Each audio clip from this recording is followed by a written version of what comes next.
25-26 ফেব্রুয়ারির পিলখানা হত্যাকাণ্ডে আমার স্বামীর লাশ পাওয়া যায়নি। এরপর আমার স্বামীর হত্যাকাণ্ডের পরে আমাকে 4 বার ডিএনএ টেস্ট করানোর ব্যবস্থা করে দেওয়া হয় আমার সন্তানদের সাথে এবং আমার সন্তানের দাদার সাথে। করার পর থেকে এই পর্যন্ত তার 4 বার ডিএনএ টেস্ট হয়, কিন্তু আমাকে 10 মাস পরে একজনের লাশ দেওয়া হয়।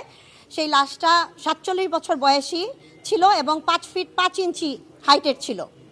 যেখানে আমার হাজব্যান্ড 25 ফেব্রুয়ারি 2009 সালে তার বয়স ছিল 28 বছর 5 মাস 25 দিন এবং তার হাইট ছিল 5 ফিট 11.5 ইঞ্চি। আমার সাথে কেন এই জিনিসটা করা হলো আমি আজও এটা জানি না। আমি জানি না আমার হাজব্যান্ডের লাশটা কোথায় গেল এবং কি করা হলো তার লাশের সাথে।